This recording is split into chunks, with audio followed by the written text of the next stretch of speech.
ನಮಸ್ಕಾರ. ಕನ್ಯಾ ರಾಶಿಯವರೇ, ಈ ಮಾಹಿತಿ ಇಂದು ನಿಮ್ಮ ಕಣ್ಣಿಗೆ ಬಿದ್ದಿದೆ ಎಂದರೆ ಅದು ಆ ಪರಮೇಶ್ವರನ ಸಂಕಲ್ಪವೇ ಆಗಿದೆ. ಕನ್ಯಾ ರಾಶಿಯವರು ಪಡುತ್ತಿರುವ ಕಷ್ಟಗಳನ್ನು ನೋಡಿ ಆ ಭಗವಂತನೇ ನಿಮಗೆ ಒಂದು ಮಾರ್ಗವನ್ನು ತೋರಿಸಲು ಈ ಮಾಹಿತಿಯನ್ನು ನಿಮ್ಮ ಮುಂದೆ ತಂದಿದ್ದಾನೆ ಎಂದು ಭಾವಿಸಿ ಇದನ್ನು ಕೊನೆಯವರೆಗೂ ತಿಳಿಯಿರಿ. ಮಧ್ಯದಲ್ಲಿ ನಿಲ್ಲಿಸಿದರೆ ನಿಮಗೆ ತಲುಪಬೇಕಾದ ಒಂದು ಪ್ರಮುಖ ಎಚ್ಚರಿಕೆಯನ್ನು ನೀವು ಕಳೆದುಕೊಳ್ಳುವ ಸಾಧ್ಯತೆಯೂ ಇರುತ್ತದೆ. ಇನ್ನೂ ತಡಮಾಡದೆ ನೇರವಾದ ವಿಷಯಕ್ಕೆ ಹೋಗೋಣ. ಅದಕ್ಕಿಂತ ಮುನ್ನ ನಮ್ಮ ಶ್ರೀಭಕ್ತಿ ಜ್ಯೋತಿಷ್ಯ ಲೋಕ ಚಾನೆಲ್ ಅನ್ನು ಸಬ್ಸ್ಕ್ರೈಬ್ ಮಾಡಿಕೊಳ್ಳಿ. ಈ ವಿಡಿಯೋಗೆ ಒಂದು ಲೈಕ್ ನೀಡಿ. ಕೆಳಗೆ ಕಾಮೆಂಟ್ ವಿಭಾಗದಲ್ಲಿ ಭಕ್ತಿಯಿಂದ ಓಂ ನಮಃ ಶಿವಾಯ ಎಂದು ಬರೆಯಿರಿ. ಗುರು ಭಗವಾನನು ಉಚ್ಚಸ್ಥಿತಿಯಲ್ಲಿ ಲಾಭಸ್ಥಾನವನ್ನು ಅಂದರೆ 11ನೇ ಮನೆಯನ್ನು ಪ್ರಭಾವಿಸುವುದು ನಿಮ್ಮ ಜೀವನದಲ್ಲಿ ಒಂದು ಅಪರೂಪದ ಅದೃಷ್ಟವಾಗಿದೆ. ಜೂನ್ 26 ಶುಕ್ರವಾರ ಮತ್ತು ಜೂನ್ 27 ಶನಿವಾರರ ದಿನಗಳಲ್ಲಿ ನೀವು ಎಷ್ಟೋ ವರ್ಷಗಳಿಂದ ಕಾಯುತ್ತಿದ್ದ ಆಸೆಗಳು, ಕನಸುಗಳು ನನಸಾಗುವ ಸಂಕೇತಗಳು ಸ್ಪಷ್ಟವಾಗಿ ಕಾಣಿಸುತ್ತಿವೆ. ನೀವು ಮಾಡುವ ಸಣ್ಣ ಪ್ರಯತ್ನಕ್ಕೂ ಈಗ 10ರಷ್ಟು ಫಲ ಸಿಗಲಿದೆ. ಮುಖ್ಯವಾಗಿ ಧನಸಂಕಷ್ಟದಲ್ಲಿ ಇರುವವರು ಈ ಕೊನೆಯ ದಿನಗಳಲ್ಲಿ ಊಹಿಸಲಾಗದ ಧನಲಾಭವನ್ನು ಕಾಣಲಿದ್ದೀರಿ. ಇದು ನಿಮ್ಮ ಕಷ್ಟಕ್ಕೆ ದೇವರು ನೀಡುವ ಉಡುಗೊರೆ ಎಂದು ನಂಬಿ. ಜೂನ್ 21ರಂದು ಕುಜನು 8ನೇ ಮನೆಯಿಂದ ಹೊರಗೆ ಬಂದಿರುವುದು ನಿಮ್ಮ ಪಾಲಿಗೆ ನಿಜಕ್ಕೂ ಸಂಜೀವಿನಿಯಾಗಿದೆ. ಈ ಜೂನ್ 27 ಶನಿವಾರ ಮತ್ತು ಜೂನ್ 28 ಭಾನುವಾರದ ದಿನಗಳಲ್ಲಿ ನೀವು ಇದನ್ನು ಪ್ರತ್ಯಕ್ಷವಾಗಿ ಅನುಭವಿಸಲಿದ್ದೀರಿ. ಕಳೆದ ಕೆಲವು ತಿಂಗಳುಗಳಿಂದ ನಿಮ್ಮನ್ನು ಕಾಡಿದ ಆ ಮಾನಸಿಕ ಒತ್ತಡ, ತಿಳಿಯದ ಆತಂಕಗಳು ಮತ್ತು ಆರೋಗ್ಯ ಸಮಸ್ಯೆಗಳು ಮೆಲ್ಲನೆ ಮಾಯವಾಗಿ ಹೋಗಲಿವೆ. ಈಗ ನಿಮ್ಮ ಮನಸ್ಸಿನಲ್ಲಿ ಒಂದು ಅದ್ಭುತವಾದ ಪ್ರಶಾಂತತೆಯನ್ನು ನೀವು ಗಮನಿಸುತ್ತೀರಿ.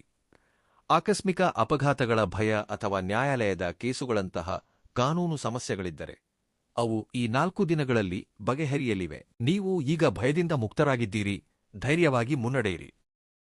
ಜೂನ್ 15ರ ನಂತರ ಕರ್ಮಸ್ಥಾನಕ್ಕೆ ಸೂರ್ಯನ ಪ್ರವೇಶವು ನಿಮಗೆ ವೃತ್ತಿಪರವಾಗಿ ಅಧಿಕಾರವನ್ನು ನೀಡುತ್ತದೆ. ಜೂನ್ 28 ಭಾನುವಾರ ಮತ್ತು ಜೂನ್ 29 ಸೋಮವಾರರ ವೇಳೆಗೆ ಕಾರ್ಯಾಲಯದಲ್ಲಿ ನಿಮ್ಮ ಮಾತಿಗೆ ಮನ್ನಣೆ ಸಿಗುತ್ತದೆ. ಉನ್ನತಾಧಿಕಾರಿಗಳ ಬೆಂಬಲ ನಿಮಗೆ ಪೂರ್ಣವಾಗಿ ಲಭಿಸಲಿದೆ. ನೀವು ಯೋಜನಾ ನಾಯಕರಾಗಿ ಅಥವಾ ತಂಡದ ವ್ಯವಸ್ಥಾಪಕರಾಗಿ ಕೆಲಸ ಮಾಡುತ್ತಿದ್ದರೆ ಈ ಕೊನೆಯ ದಿನಗಳಲ್ಲಿ ನಿಮ್ಮ ತಂಡದ ಮೂಲಕ ಉತ್ತಮ ಫಲಿತಾಂಶಗಳನ್ನು ಸಾಧಿಸುತ್ತೀರಿ. ಹುದ್ದೆ ಏರಿಕೆ ಅಥವಾ ಸಂಬಳದ ಹೆಚ್ಚಳಕ್ಕಾಗಿ ನೀವು ಕಾಯುತ್ತಿದ್ದರೆ ಅದು ಈ ಕೊನೆಯ ದಿನಗಳಲ್ಲೇ ಖಚಿತವಾಗುವ ಅವಕಾಶವೂ ಇರುತ್ತದೆ. ನೀವು ಕೇವಲ ಉದ್ಯೋಗಿಗಳಲ್ಲ, ಈಗ ನೀವು ಅಧಿಕಾರಕ್ಕೆ ಬರುತ್ತಿದ್ದೀರಿ. ಕನ್ಯಾ ರಾಶಿಯವರೇ, ಜೂನ್ ಕೊನೆಯ ದಿನಗಳು ಅಂದರೆ ಜೂನ್ 26, 27, 28, 29ರ ದಿನಗಳು ನಿಮ್ಮ ಜೀವನದಲ್ಲಿ ಒಂದು ಹೊಸ ಅದ್ಭುತ ಅಧ್ಯಾಯಕ್ಕೆ ನಾಂದಿ ಹಾಡಲಿವೆ. ಕಳೆದ ಕೆಲವು ಕಾಲದಿಂದ ನೀವು ಎದುರಿಸಿದ ಆಕಸ್ಮಿಕ ತೊಂದರೆಗಳು, ಮಾನಸಿಕ ಸಂಘರ್ಷಗಳೆಲ್ಲವೂ ಈ ದಿನಗಳೊಂದಿಗೆ ಪೂರ್ಣವಾಗಿ ಮುಗಿದು ಹೋಗಲಿವೆ. ನಿಮ್ಮನ್ನು ವೈಯಕ್ತಿಕವಾಗಿ ಗಮನಿಸಿದರೆ ನಿಮ್ಮದು ಒಂದು ಅದ್ಭುತವಾದ ವ್ಯಕ್ತಿತ್ವವಾಗಿದೆ. ನೀವು ತುಂಬಾ ಒಳ್ಳೆಯವರು. ಇತರರಿಗೆ ಸಹಾಯ ಮಾಡುವುದರಲ್ಲಿ ಯಾವಾಗಲೂ ಮುಂಚೂಣಿಯಲ್ಲಿರುತ್ತೀರಿ. ಆದರೆ ನಿಮ್ಮಲ್ಲಿರುವ ಒಂದೇ ಒಂದು ಕೊರತೆಯೆಂದರೆ ನಿಮ್ಮ ಮನಸ್ಸಿನಲ್ಲಿರುವ ಅಸಲಿ ಭಾವನೆಗಳನ್ನು ಅಥವಾ ವೇದನೆಯನ್ನು ಎಂದಿಗೂ ಹೊರಗೆ ಹಾಕುವುದಿಲ್ಲ.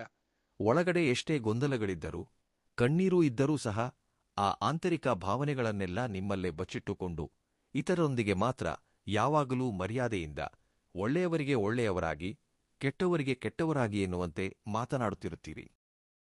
ನೀವು ಹುಟ್ಟಿನಿಂದಲೇ ಶ್ರಮಜೀವಿಗಳು. ಕಷ್ಟಪಡುವುದು ನಿಮ್ಮ ರಕ್ತದಲ್ಲೇ ಇದೆ.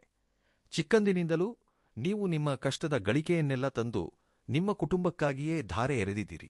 ನಿಮ್ಮ ಸ್ವಂತ ಲಾಭಕ್ಕಿಂತಲೂ ನಿಮ್ಮ ಕುಟುಂಬ ಸುಖವಾಗಿರಬೇಕು, ನಿಮ್ಮವರು ಬೆಳೆಯಬೇಕು, ನಿಮ್ಮ ಮನೆಯ ಗೌರವ ಹೆಚ್ಚಾಗಬೇಕು ಎನ್ನುವ ಜವಾಬ್ದಾರಿಗಳ ಮೇಲೆಯೇ ನಿಮ್ಮ ಗಮನವೆಲ್ಲ ಇರುತ್ತದೆ. ನೀವು ಯಾರಿಗಾದರೂ ಮಾತಿನ ಮೂಲಕವಾಗಲಿ ಅಥವಾ ಕೆಲಸದ ಮೂಲಕವಾಗಲಿ ಕೀಡು ಮಾಡಬೇಕೆಂದು ಕನಸಿನಲ್ಲೂ ಯೋಚಿಸುವುದಿಲ್ಲ. ಆದರೆ ವಿಧಿಯ ವೈಪರೀತ್ಯವೇನೆಂದರೆ ಒಳ್ಳೆಯವರಿಗೆ ಭಗವಂತ ಹೆಚ್ಚು ಕಷ್ಟಗಳನ್ನು ನೀಡುತ್ತಾನೆ ಎಂಬ ಗಾದೆ ನಿಮ್ಮ ವಿಷಯದಲ್ಲಿ ಅಕ್ಷರಶಃ ನಿಜವಾಗುತ್ತದೆ. ಆದರೆ ಇಲ್ಲಿ ನೀವು ಒಂದು ಕಠಿಣವಾದ ವಾಸ್ತವವನ್ನು ಒಪ್ಪಿಕೊಳ್ಳಬೇಕು. ನೀವು ಯಾರ ಏಳಿಗೆಗಾಗಿ ಶ್ರಮಿಸಿದಿರೋ, ಯಾರ ಬೆಳವಣಿಗೆಯನ್ನು ನೋಡಿ ಮುಖರಳಿಸಿದಿರೋ, ಯಾರನ್ನು ನಮ್ಮವರು ಎಂದು ಹೃದಯದಲ್ಲಿ ಇಟ್ಟುಕೊಂಡಿದ್ದಿರೋ ಅಂತಹವರೇ ಈಗ ನಿಮಗೆ ವೈರಿಗಳಾಗಿ ಬದಲಾಗುತ್ತಿದ್ದಾರೆ. ನಿಮ್ಮ ಬೆಳವಣಿಗೆಯನ್ನು ನಿಮ್ಮ ಸುತ್ತಮುತ್ತ ಇರುವವರೇ ಸಹಿಸುತ್ತಿಲ್ಲ. ದುರದೃಷ್ಟವಶಾತ್ ಕನ್ಯಾ ರಾಶಿಯವರಿಗೆ ಹೊರಗಿನ ಶತ್ರುಗಳಿಗಿಂತ ಸ್ವಂತ ಬಂಧು ಮಿತ್ರರಲ್ಲೇ ಶತ್ರುಗಳು ಹೆಚ್ಚಾಗಿರುತ್ತಾರೆ. ನೀವು ಹಣವಿಲ್ಲದೆ ಒದ್ದಾಡುತ್ತಾ ಮಾನಸಿಕ ಕ್ಷೋಭೆ ಅನುಭವಿಸುತ್ತಿದ್ದರೆ ಅದನ್ನು ನೋಡಿ ಸಂತೋಷಪಡುವ ಒಂದು ರೀತಿಯ ರಾಕ್ಷಸ ಆನಂದ ಪಡೆಯುವವರು ನಿಮ್ಮ ರಕ್ತ ಸಂಬಂಧಿಗಳಲ್ಲಿಯೇ ಇದ್ದಾರೆ ಎನ್ನುವುದು ಕಹಿ ಸತ್ಯ. ನೀವು ಆರೋಗ್ಯ ಸಮಸ್ಯೆಗಳಿಂದ ಬಳಲುತ್ತಿದ್ದರೆ, ನಿಮ್ಮ ಮನೆಯಲ್ಲಿ ಜಗಳಗಳು ನಡೆಯುತ್ತಿದ್ದರೆ, ಅವರು ಒಳಗೊಳಗೆ ಸಂಭ್ರಮಿಸುತ್ತಾರೆ. ಪ್ರೀತಿ ಇಲ್ಲದ ಮನುಷ್ಯರು ರಾಕ್ಷಸರಿಗೆ ಸಮಾನ. ನಿಮ್ಮನ್ನು ಅಗತ್ಯಗಳಿಗಾಗಿ ಬಳಸಿಕೊಂಡು ಕೆಲಸ ಮುಗಿದ ಮೇಲೆ ಕರಬೇವಿನ ಎಲೆಯಂತೆ ಎಸೆದುಬಿಡುವ ಮನಸ್ಥಿತಿ ಇರುವವರು ನಿಮ್ಮ ಸುತ್ತ ಮುಖವಾಡ ಹಾಕಿಕೊಂಡು ತಿರುಗುತ್ತಿದ್ದಾರೆ. ಕನ್ಯಾ ರಾಶಿಯವರಿಗೆ ಒಂದು ಅದ್ಭುತವಾದ ಲಕ್ಷಣವಿರುತ್ತದೆ. ನಿಮ್ಮ ಮನಸ್ಸಿನಲ್ಲಿ ಏನನ್ನು ಅಂದುಕೊಳ್ಳುತ್ತೀರೋ ಅದೇ ನಡೆಯುತ್ತದೆ. ಅಂದರೆ ನೀವು ಯಾವಾಗಲೂ ಇತರರಿಗೆ ಒಳ್ಳೆಯದಾಗಬೇಕೆಂದು ಬಯಸುವುದರಿಂದ ಆ ಪರಮೇಶ್ವರನು ನಿಮಗೆ ಎಷ್ಟೇ ಕಷ್ಟಗಳನ್ನು ನೀಡಿದರೂ ಪ್ರತಿ ಸಮಸ್ಯೆಯಲ್ಲೂ ಯಾವುದೋ ಒಂದು ರೂಪದಲ್ಲಿ ನಿಮಗೆ ಉಪಶಮನ ಸಿಗುತ್ತಲೇ ಇರುತ್ತದೆ. ನಿಮ್ಮ ಶತ್ರುಗಳು ನಿಮ್ಮ ಪತನವನ್ನು ನೋಡಲು ಎಷ್ಟೇ ಕುತಂತ್ರಗಳನ್ನು ಮಾಡಿದರೂ ಅದಕ್ಕೆ ವಿರುದ್ಧವಾಗಿ ನಿಮಗೆ ಒಳ್ಳೆಯದೇ ನಡೆಯುತ್ತದೆ. ನೆನಪಿಟ್ಟುಕೊಳ್ಳಿ, ನಿಮಗೆ ಬಂಧು ಮಿತ್ರರ ವಲಯದಲ್ಲೇ ಶತ್ರುಗಳು ಹೆಚ್ಚಾಗಿರುವುದರಿಂದ ಯಾರನ್ನೂ ಬೇಕಾದರೂ ನಂಬಬೇಡಿ. ನಿಮ್ಮ ಮನಸ್ಸಿನ ರಹಸ್ಯಗಳನ್ನು, ಆರ್ಥಿಕ ವಿಷಯಗಳನ್ನು ಯಾರಿಗೂ ಹೇಳಬೇಡಿ. ಇಷ್ಟು ದಿನ ನೀವು ಇತರರಿಗಾಗಿ ಬದುಕಿದ್ದೀರಿ. ಇನ್ಮುಂದೆಯಾದರೂ ನಿಮ್ಮ ಬಗ್ಗೆ, ನಿಮ್ಮ ಭವಿಷ್ಯದ ಬಗ್ಗೆ ಯೋಚಿಸಿ. ಏಕೆಂದರೆ ನಾಳೆ ನಿಮಗೆ ಏನಾದರೂ ಕಷ್ಟ ಬಂದರೆ ಇಷ್ಟು ದಿನ ನಿಮ್ಮನ್ನು ಬಳಸಿಕೊಂಡವರು ಒಂದು ಹೆಜ್ಜೆಯೂ ಮುಂದೆ ಬರುವುದಿಲ್ಲ. ಆದ್ದರಿಂದ ನಿಮ್ಮ ಜಾಗ್ರತೆಯಲ್ಲಿ ನೀವು ಇರುವುದು ತುಂಬಾ ಮುಖ್ಯ. ಆದರೆ ಕನ್ಯಾ ರಾಶಿಯವರೇ, ಇಲ್ಲಿ ನೀವು ಒಂದು ವಿಷಯವನ್ನು ತಿದ್ದಿಕೊಳ್ಳಬೇಕು. ಅಪ್ರಯತ್ನವಾಗಿ ನಿಮ್ಮ ಮನೆಯಲ್ಲಿ ಜಗಳಗಳು ಬರಬಹುದು, ಮುಜುಗರದ ವಾತಾವರಣ ಉಂಟಾಗಬಹುದು. ಅಷ್ಟಕ್ಕೆ ಒಬ್ಬರನ್ನೊಬ್ಬರು ಬಿಟ್ಟುಬಿಡಬೇಕೆಂದು ನೋಡಬೇಡಿ. ನಿಮ್ಮ ಕೋಪ, ಆವೇಶದ ಕಾರಣದಿಂದ ನೀವು ನಿಮ್ಮ ಸಂಗಾತಿಯನ್ನು ತುಂಬಾ ನೋಯಿಸಿದ ದಿನಗಳೂ ಇವೆ. ತನ್ನ ಕೋಪವೇ ತನ್ನ ಶತ್ರು ಎಂಬ ಸೂತ್ರವನ್ನು ನೆನಪಿಟ್ಟುಕೊಳ್ಳಿ. ನಿಮ್ಮ ಆವೇಶ ನಿಮ್ಮ ಮೌಲ್ಯವನ್ನು ಕಡಿಮೆ ಮಾಡುತ್ತದೆಯೇ ಹೊರತು ಹೆಚ್ಚಿಸುವುದಿಲ್ಲ. ದೊಡ್ಡವರು ಹೇಳುತ್ತಾರೆ, ಮಾತು ಕಡಿಮೆ ಇರಬೇಕು, ಕೆಲಸ ಜಾಸ್ತಿ ಇರಬೇಕು ಎಂದು. ನಿಮ್ಮ ಮನೆಯ ವೈಯಕ್ತಿಕ ವಿಷಯಗಳನ್ನು ಹೊರಗಿನ ಸ್ನೇಹಿತರೊಂದಿಗೆ ಚರ್ಚಿಸುವುದರಿಂದ ನಿಮಗೆ ಒಂದು ಪೈಸೆ ಲಾಭವೂ ಇರುವುದಿಲ್ಲ. ಇದರಿಂದ ಸಂಕಟಗಳು ಹೆಚ್ಚಾಗುತ್ತವೆಯೇ ಹೊರತು ಕಡಿಮೆಯಾಗುವುದಿಲ್ಲ. ಆದ್ದರಿಂದ ಅನಗತ್ಯ ಚರ್ಚೆಗಳಿಗೆ ಸ್ವಸ್ತಿ ಹಾಡಿ ನಿಮ್ಮ ಗುರಿಯ ಮೇಲೆ ಗಮನ ಹರಿಸಿ. ಆ ಪರಮೇಶ್ವರನ ಕೃಪಾಕಟಾಕ್ಷದಿಂದ ಜೂನ್ ಕೊನೆಯ ದಿನಗಳು ನಿಮಗೆ ಅದ್ಭುತ ಫಲಾಂಶಗಳನ್ನು ನೀಡಲಿವೆ. ಗುರು ಉಚ್ಚ ಸ್ಥಿತಿಯಲ್ಲಿ ಅಂದರೆ ಲಾಭಸ್ಥಾನದಲ್ಲಿ 11ನೇ ಮನೆಯಲ್ಲಿ ಇರುವುದರಿಂದ ಈ ದಿನಗಳು ನಿಮಗೆ ಅದ್ಭುತ ಆರ್ಥಿಕ ಲಾಭಗಳನ್ನು ತರಲಿವೆ. ನೀವು ಎಷ್ಟೋ ದಿನಗಳಿಂದ ಕಾಯುತ್ತಿದ್ದ ಲಾಭಗಳು, ಬರಬೇಕಾದ ಬಾಕಿ ಹಣ ಈ ಜೂನ್ 26 ಶುಕ್ರವಾರ ಮತ್ತು ಜೂನ್ 27 ಶನಿವಾರರ ದಿನಗಳಲ್ಲಿ ನಿಮ್ಮ ಕೈ ಸೇರಲಿವೆ. ಇದು ಕೇವಲ ಹಣ ಮಾತ್ರವಲ್ಲ, ನಿಮ್ಮ ಕಷ್ಟಕ್ಕೆ ಸಿಗುವ ಗುರುತಿಸುವಿಕೆಯೂ ಆಗಿದೆ. ಪಾಲುದಾರಿಕೆ ವ್ಯವಹಾರದಲ್ಲಿ ಇರುವವರಿಗೆ ಅಥವಾ ವಿವಾಹಕ್ಕಾಗಿ ಕಾಯುತ್ತಿರುವವರಿಗೆ ಈ ದಿನಗಳು ಅತ್ಯಂತ ಶುಭಪ್ರದವಾಗಿವೆ. ಜೂನ್ 15ರ ನಂತರ ಕರ್ಮಸ್ಥಾನದಲ್ಲಿರುವ ಸೂರ್ಯನು ಈಗ ಜೂನ್ 27 ಶನಿವಾರ ಮತ್ತು ಜೂನ್ 28 ಭಾನುವಾರರ ದಿನಗಳಲ್ಲಿ ತನ್ನ ಪೂರ್ಣ ಪ್ರಭಾವವನ್ನು ತೋರಿಸಲಿದ್ದಾನೆ. ಕೆಲಸದ ಸ್ಥಳದಲ್ಲಿ ನಿಮ್ಮ ನಾಯಕತ್ವದ ಗುಣಗಳು ಎಲ್ಲರಿಗೂ ಕಾಣಿಸಲಿವೆ. ಜೂನ್ 28ರ ವೇಳೆಗೆ ಉನ್ನತ ಅಧಿಕಾರಿಗಳಿಂದ ನಿಮಗೆ ಪ್ರಶಂಸೆಗಳು ಲಭಿಸುವುದು ಅಥವಾ ನಿಮ್ಮ ಹುದ್ದೆ ಏರಿಕೆಯ ಬಗ್ಗೆ ಅಧಿಕೃತ ಮಾಹಿತಿ ಬರುವುದು ಖಂಡಿತ. ನಿಮ್ಮ ಕಷ್ಟಕ್ಕೆ ಪ್ರತಿಫಲ ಸಿಗುವ ಸಮಯ ಬಂದಿದೆ. ಕಳೆದ ಕೆಲವು ಕಾಲದಿಂದ ಅಷ್ಟಮ ಸ್ಥಾನದಲ್ಲಿದ್ದ ಕುಜನಿಂದಾಗಿ ನೀವು ಪಟ್ಟ ದೈಹಿಕ ಆಯಾಸ, ಆಕಸ್ಮಿಕ ಕಿರಿಕಿರಿಗಳು ಈ ಕೊನೆಯ 4 ದಿನಗಳಲ್ಲಿ ಪೂರ್ಣವಾಗಿ ತೊಲಗಿ ಹೋಗಲಿವೆ. ಜೂನ್ 28 ಭಾನುವಾರ ಮತ್ತು ಜೂನ್ 29 ಸೋಮವಾರರ ವೇಳೆಗೆ ನೀವು ಮುನ್ಸಿಗಿಂತಲೂ ಹೆಚ್ಚು ಉತ್ಸಾಹದಿಂದ ಆರೋಗ್ಯವಾಗಿ ಸಿದ್ಧರಾಗುತ್ತೀರಿ. ಆಕಸ್ಮಿಕ ಅಪಘಾತಗಳ ಭಯ ಅಥವಾ ಮನಸ್ಸಿನಲ್ಲಿರುವ ಆತಂಕ ಈಗ ಪೂರ್ಣವಾಗಿ ಮಾಯವಾಗಿ ನಿಮ್ಮಲ್ಲಿ ಒಂದು ಪ್ರಶಾಂತವಾದ ಧೈರ್ಯ ಮೂಡಲಿದೆ. ಜೂನ್ 26ರಂದು ಆರ್ಥಿಕ ಲಾಭಗಳಿಗಾಗಿ ಹೊಸ ಪ್ರಯಾಣದ ಯೋಜನೆಗಳನ್ನು ಸಿದ್ಧಪಡಿಸಿ. ಜೂನ್ 27ರಂದು ಕುಟುಂಬದ ಸದಸ್ಯರೊಂದಿಗೆ ಸಮಯ ಕಳೆಯಿರಿ, ಬಾಂಧವ್ಯ ಬಲಗೊಳ್ಳುತ್ತದೆ. ಜೂನ್ 28ರಂದು ವೃತ್ತಿಪರವಾಗಿ ಒಂದು ದೊಡ್ಡ ಯಶಸ್ಸನ್ನು ಪಡೆಯಲಿದ್ದೀರಿ. ಯಶಸ್ಸನ್ನು ಆಚರಿಸಿ. ಜೂನ್ 29ರಂದು ಹೊಸ ಹೂಡಿಕೆ ಹಾಗೂ ವೃತ್ತಿ ಬದುಕಿನ ಪ್ರಮುಖ ನಿರ್ಧಾರಗಳಿಗೆ ಉತ್ತಮ ದಿನ. ಗ್ರಹಗಳೆಲ್ಲವೂ ಈಗ ನಿಮಗೆ ಅನುಕೂಲಕರವಾಗಿ ಸಾಲುಗಟ್ಟಿವೆ. ಜೂನ್ ಕೊನೆಯ ದಿನಗಳು ನಿಮಗೆ ಅದ್ಭುತ ಅದೃಷ್ಟವನ್ನು ನೀಡಲಿವೆ. ನೀವು ಪಟ್ಟ ಕಷ್ಟ ವೃಥಾ ಆಗುವುದಿಲ್ಲ. ನಂಬಿಕೆಯಿಂದ ಮುನ್ನಡೆಯಿರಿ. ಇದು ನಿಮಗೆ ಬಂಗಾರದ ಭವಿಷ್ಯವನ್ನು ನೀಡಲಿದೆ. ಗುರು ಭಗವಾನನು ಲಾಭಸ್ಥಾನದಲ್ಲಿ ಉಚ್ಚ ಸ್ಥಿತಿಯಲ್ಲಿ ಇರುವುದು ನಿಮ್ಮ ಆರ್ಥಿಕ ಸ್ಥಿತಿಯನ್ನು ಪೂರ್ಣವಾಗಿ ಬದಲಾಯಿಸುತ್ತದೆ. ಜೂನ್ 26, 27ರಂದು ನಿಮ್ಮ ಆರ್ಥಿಕ ಆಸೆಗಳು ಸಾಕಾರಗೊಳ್ಳುತ್ತವೆ. ಮುಖ್ಯವಾಗಿ ವ್ಯಾಪಾರ ವಿಸ್ತರಣೆಯಲ್ಲಿ ಇರುವವರಿಗೆ ಈ ಸಮಯದಲ್ಲಿ ಅದ್ಭುತ ಆರ್ಥಿಕ ಪ್ರಗತಿ ಕಾಣಿಸುತ್ತದೆ. ಇನ್ನು ಶುಕ್ರನು ಗುರುವಿನೊಂದಿಗೆ ಸೇರುವುದರಿಂದ ಜೂನ್ 28ರ ವೇಳೆಗೆ ನೀವು ಊಹಿಸದ ಧನಲಾಭವನ್ನು ಕಾಣುತ್ತೀರಿ. ಇದು ಕೇವಲ ಹಣ ಮಾತ್ರವಲ್ಲ, ನಿಮ್ಮ ಪ್ರತಿಭೆಗೆ ಸಿಗುವ ಗೌರವವೂ ಆಗಿದೆ. ಜೂನ್ 15ರ ನಂತರ ಸೂರ್ಯನು 10ನೇ ಮನೆಯಲ್ಲಿ ಅಂದರೆ ಮಿಥುನ ರಾಶಿಯಲ್ಲಿ ಸಂಚರಿಸುವುದರಿಂದ ನಿಮಗೆ ವೃತ್ತಿಪರವಾಗಿ ಅಧಿಕಾರ ಕೈಗೆ ಬರುತ್ತದೆ. ಜೂನ್ 27 ಮತ್ತು ಜೂನ್ 28ರ ದಿನಗಳಲ್ಲಿ ಕೆಲಸದ ಸ್ಥಳದಲ್ಲಿ ನಿಮ್ಮ ಮಾತಿಗೆ ಮನ್ನಣೆ ಇರುತ್ತದೆ. ಕೀರ್ತಿ ಪ್ರತಿಷ್ಠೆಗಳು ಹೆಚ್ಚಾಗುವುದಲ್ಲದೆ ಸರ್ಕಾರಿ ಅಥವಾ ಉನ್ನತ ಮಟ್ಟದ ಕೆಲಸಗಳಲ್ಲಿ ನೀವು ಯಶಸ್ಸು ಸಾಧಿಸುತ್ತೀರಿ. ನೀವು ತಂಡದ ನಾಯಕರಾಗಿದ್ದರೆ ನಿಮ್ಮ ನಿರ್ಧಾರಗಳು ನಿಮ್ಮ ತಂಡಕ್ಕೆ ದೊಡ್ಡ ಯಶಸ್ಸನ್ನು ತಂದುಕೊಡುತ್ತವೆ. ಕಳೆದ ಕೆಲವು ಕಾಲವಾಗಿ ಕುಜನ ಪ್ರಭಾವದಿಂದಾಗಿ ನೀವು ಆರೋಗ್ಯದ ವಿಷಯದಲ್ಲಿ, ವಾಹನಗಳ ವಿಷಯದಲ್ಲಿ ಆತಂಕ ಪಟ್ಟಿದ್ದೀರಿ. ಆದರೆ ಜೂನ್ 21ರ ನಂತರ ಕುಜನು 9ನೇ ಮನೆಗೆ ಪ್ರವೇಶಿಸಿರುವುದರಿಂದ ಇನ್ನು ನಿಮಗೆ ಭಾಗ್ಯೋದಯ ಶುರುವಾದಂತೆಯೇ ಜೂನ್ 26, 27, 28, 29ರ ದಿನಗಳಲ್ಲಿ ನಿಮಗೆ ದೈವಾನುಗ್ರಹ ತೋಡಾಗಿ ಆಕಸ್ಮಿಕ ತೊಂದರೆಗಳು ತೊಲಗಲಿವೆ. ಬುಧನು 11ನೇ ಮನೆಯಲ್ಲಿದ್ದು ವ್ಯಾಪಾರ ವಿಸ್ತರಣೆಗೆ ಸಹಕರಿಸುತ್ತಿದ್ದಾನೆ. ಆದ್ದರಿಂದ ಈ ದಿನಗಳಲ್ಲಿ ನೀವು ತೆಗೆದುಕೊಳ್ಳುವ ವೃತ್ತಿ ಬದುಕಿನ ನಿರ್ಧಾರಗಳು ಅತ್ಯಂತ ಬುದ್ಧಿವಂತಿಕೆಯಿಂದ ಕೂಡಿರಲಿವೆ. ಲಗ್ನಾಧಿಪತಿ ಬುಧ ಮತ್ತು ಸೂರ್ಯ ಕರ್ಮಸ್ಥಾನದಲ್ಲಿ ಶಕ್ತಿಯುತವಾಗಿ ಇರುವುದರಿಂದ ಈ ದಿನಗಳು ನಿಮ್ಮ ಕಾರ್ಯಾಲಯದಲ್ಲಿ ಅತ್ಯಂತ ಪ್ರಭಾವಶಾಲಿ ದಿನಗಳು ಎಂದು ಹೇಳಬಹುದು. ಕಚೇರಿಯಲ್ಲಿ ಪ್ರತಿ ಕೆಲಸವೂ ನಿಮ್ಮ ಉಸ್ತುವಾರಿಯಲ್ಲೇ ನಡೆಯುತ್ತದೆ. ಅಂದರೆ ನೀವು ಹೇಳಿದ ಮಾತಿಗೆ ಈಗ ಮೌಲ್ಯ ಹೆಚ್ಚಾಗುತ್ತದೆ. ಮುಖ್ಯವಾಗಿ ನೀವು ಇಷ್ಟು ದಿನಗಳಿಂದ ಕಾಯುತ್ತಿದ್ದ ಆ ಬಾಕಿ ಇದ್ದ ಹುದ್ದೆ ಏರಿಕೆಯನ್ನು ಈ ಜೂನ್ 26 ಮತ್ತು ಜೂನ್ 27ರ ದಿನಗಳಲ್ಲಿ ನೀವು ಪಡೆಯುವ ಅವಕಾಶಗಳು 90% ಹೆಚ್ಚಾಗಿವೆ. ಇನ್ನು ಜೂನ್ 28 ಮತ್ತು ಜೂನ್ 29ರ ವೇಳೆಗೆ ನಿಮ್ಮ ನಾಯಕತ್ವದ ಪ್ರತಿಭೆಗೆ ಆಡಳಿತ ಮಂಡಳಿ ಫಿದಾ ಆಗುವುದನ್ನು ನೀವು ಗಮನಿಸುತ್ತೀರಿ. ಒಂದು ತಂಡದ ನಾಯಕರಾಗಿ ಅಥವಾ ಜವಾಬ್ದಾರಿಯುತ ಉದ್ಯೋಗಿಯಾಗಿ ನೀವು ತೆಗೆದುಕೊಳ್ಳುವ ನಿರ್ಧಾರಗಳು ಸಂಸ್ಥೆಗೆ ಲಾಭಗಳನ್ನು ತಂದುಕೊಡುತ್ತವೆ. ಸರ್ಕಾರಿ ಉದ್ಯೋಗಿಗಳಿಗೆ ಅಥವಾ ರಾಜಕೀಯ ನಾಯಕರಿಗೆ ಈ ದಿನಗಳಲ್ಲಿ ಸಮಾಜದಲ್ಲಿ ತಿರಸ್ಕರಿಸಲಾಗದ ಕೀರ್ತಿ, ಅಧಿಕಾರ ಲಭಿಸುತ್ತದೆ. 11ನೇ ಮನೆಯಲ್ಲಿ ಉಚ್ಚ ಸ್ಥಿತಿಯಲ್ಲಿರುವ ಗುರು ಇರುವುದರಿಂದ ನಿಮ್ಮ ಮೇಲಧಿಕಾರಿಗಳ ಪೂರ್ಣ ಆಶೀರ್ವಾದ ನಿಮಗೆ ಇರುತ್ತದೆ ಎಂದು ನಾನು ಖಂಡಿತವಾಗಿ ಹೇಳಬಲ್ಲೆ. ಲಾಭಸ್ಥಾನದಲ್ಲಿ ಉಚ್ಚಸ್ಥಿತಿಯಲ್ಲಿರುವ ಗುರು ಭಗವಾನನು ನಿಮಗೆ ಸಂಪತ್ತನ್ನು ಸುರಿಸುತ್ತಿದ್ದಾನೆ. ಈ ಜೂನ್ 26, 27ರ ದಿನಗಳಲ್ಲಿ ನೀವು ವ್ಯಾಪಾರದಲ್ಲಿ ಹೊಸ ಶಾಖೆಗಳನ್ನು ತೆರೆಯಲು ಅಥವಾ ಹೊಸ ರಂಗದಲ್ಲಿ ಹೂಡಿಕೆ ಮಾಡಲು ಅತ್ಯಂತ ಅನುಕೂಲಕರವಾದ ಸಮಯ. ವ್ಯಾಪಾರವು ತಕ್ಷಣವೇ ವಿಸ್ತರಿಸುತ್ತದೆ. ಮುಖ್ಯವಾಗಿ ಮಾಧ್ಯಮ, ಕಲೆ ಮತ್ತು ಆಹಾರದ ವ್ಯಾಪಾರ ಇರುವವರಿಗೆ ಗ್ರಾಹಕರ ದಟ್ಟಣೆ ವಿಪರೀತವಾಗಿ ಹೆಚ್ಚಾಗುವುದನ್ನು ನೀವು ಕಣ್ಣಾರೆ ಕಾಣುತ್ತೀರಿ. ಜೂನ್ 28, 29ರ ವೇಳೆಗೆ ಸಪ್ತಮ ಸ್ಥಾನದಲ್ಲಿರುವ ಶನಿದೇವನ ಪ್ರಭಾವದಿಂದಾಗಿ ನಿಮ್ಮ ವ್ಯಾಪಾರ ಪಾಲುದಾರಿಕೆಯಲ್ಲಿ ಒಂದು ಅದ್ಭುತವಾದ ಸ್ಥಿರತೆ ಏರ್ಪಡುತ್ತದೆ. ಕಳೆದ ದಿನಗಳಲ್ಲಿ ಪಾಲುದಾರರೊಂದಿಗೆ ಇದ್ದ ಸಣ್ಣಪುಟ್ಟ ಜಗಳಗಳು ಪೂರ್ಣವಾಗಿ ತೊಲಗಿ ಈಗ ನಂಬಿಕಸ್ಥ ವ್ಯಕ್ತಿಗಳಿಂದ ಹೊಸ ಹೂಡಿಕೆಗಳು ಲಭಿಸುತ್ತವೆ. ಜೂನ್ 29ರ ವೇಳೆಗೆ ನೀವು ವ್ಯಾಪಾರದಲ್ಲಿ ತೆಗೆದುಕೊಳ್ಳುವ ಪ್ರತಿ ಸಣ್ಣ ನಿರ್ಧಾರವು ಭವಿಷ್ಯದಲ್ಲಿ ನಿಮಗೆ ದೊಡ್ಡ ಲಾಭಗಳನ್ನು ತಂದುಕೊಡುವ ಬುನಾದಿಯಾಗಲಿದೆ.